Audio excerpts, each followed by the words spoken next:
Igama Lungiswa Joe. Originally was a Langa. Langa, this is where my studio is at. So I do clay. I create, make beautiful things out of udaka. It's like taking nothing and creating this magic. So that's what I do. But most of it, I always tell people, for me, it's always like, it feels like I'm in the position of prayer because I need to. So it's an energy that I transfer. It's an energy that I get also from Uklab.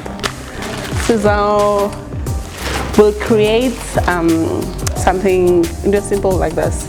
This is like a pinch bowl, or you can call it a pinch tea bowl.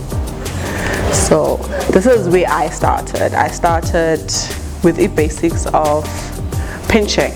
So that's what I always also teach people. It's the basics. For example, my hands are dirty. These were from a class. So what I'm going to show you, that's what I showed them, and they created those. Okay. Yeah. But also, it's about your openness now.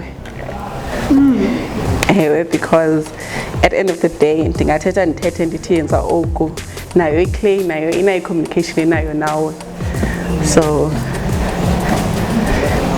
what I'm of my own idea. Yes. So what I'm doing here is in their wedge. So we normally wedge, but must let air out of the clay. Basically, that's the first step that we do, is to wedge. So maybe now we're on our wedge. I don't know if this is going to be too big for you. So this one. I want to use your palm, use length, and then you push it towards yourself. When the emotion like this, it's like pushing it towards when. So you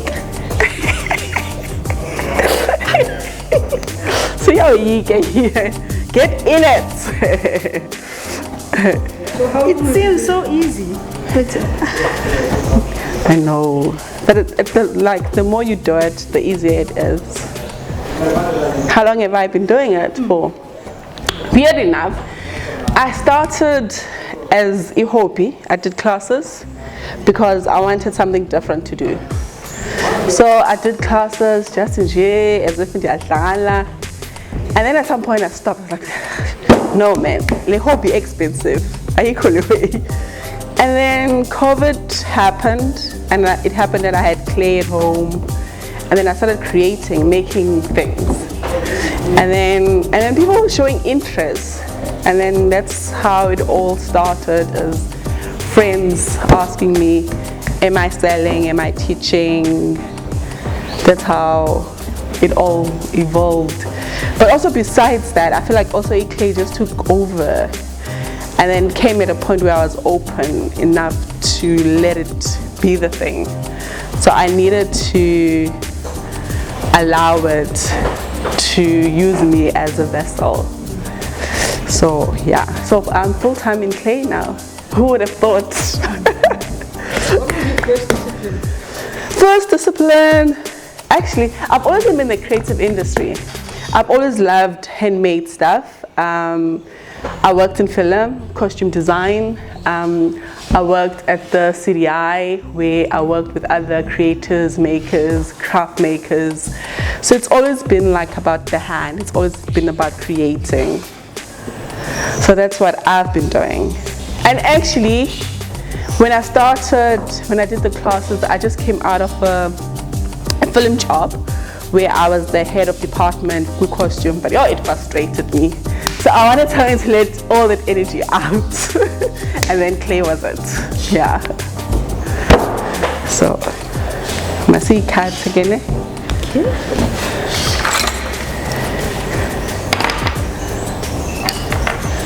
So,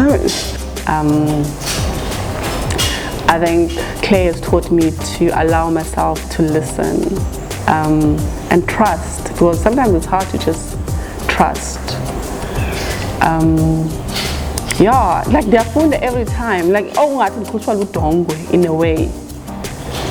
As it's either things about situations about myself or just life in general. and how to approach things. Like the many aha moments while I'm working. And also learning to have patience. Yeah, it's a process. You can't rush it. Yeah, and the more you work at it, the better you get at it.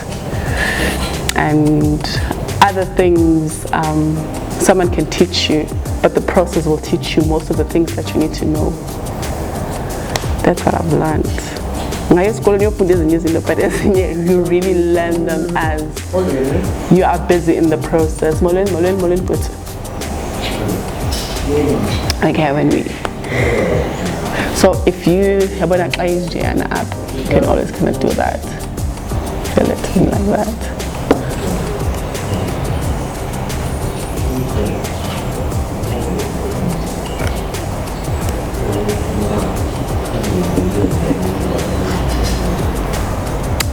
And then number one, when you've got it into a bit of a round,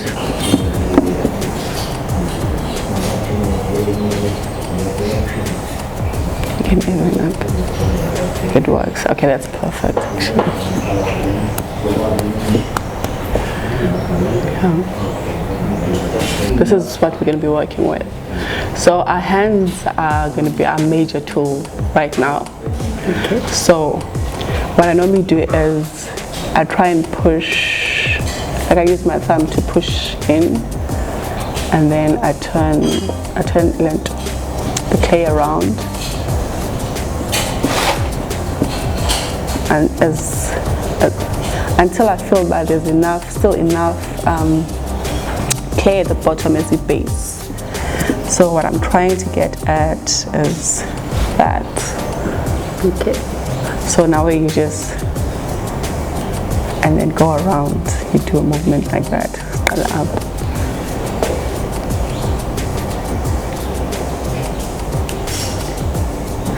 Why am I holding so big? It's okay.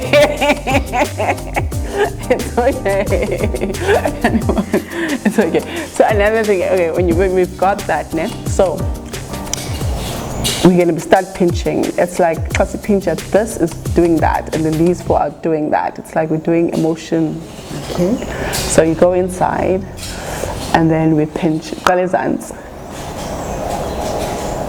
And then as we're pinching, we're actually opening up our pinch bowl.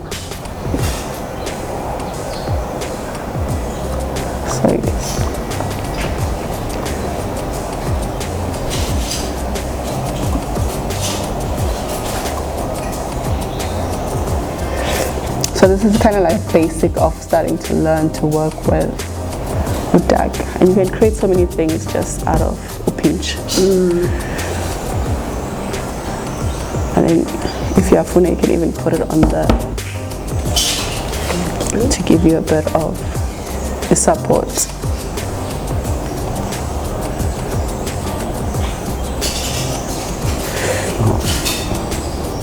And then if you feel like ngati, yeah, crack, I've got a slip, but as a slip is different.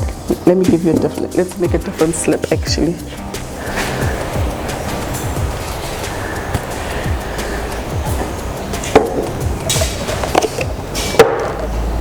Of the pieces that you've made that you feel like you could like showcase at some point, like will we ever see an exhibition out of the stuff that you've made? Yeah, you will actually. No, definitely. There's an idea I'm working towards. You guys will have, I will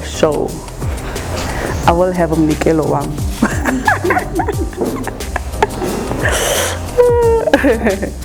So you can also even use this brush. No, definitely there'll be an exhibition.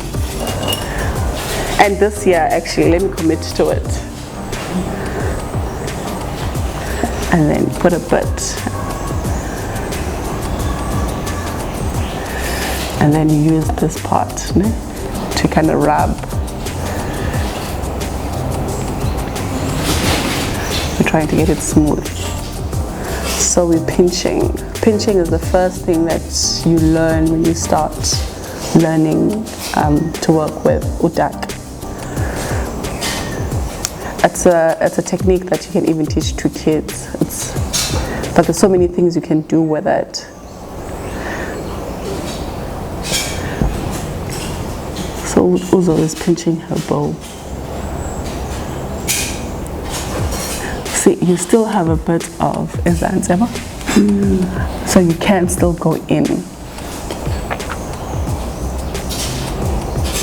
You can also like do like this. Okay. It's like giving your dana a rub.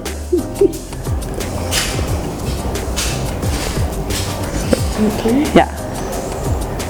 Like if you feel like you're not happy with that, it's like and then you can use the same udongwe to work with. So that's another thing about the material. It's very forgiving. It's giving you a chance. As many chances as you want. It's like I'm here.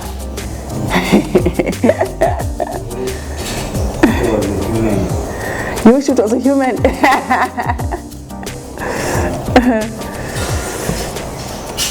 And also the thing is, because there's body heat, the more we work with it, now it dries out. So you always have to, that's why there's always water around. Just make sure that it doesn't get too dry in your hands.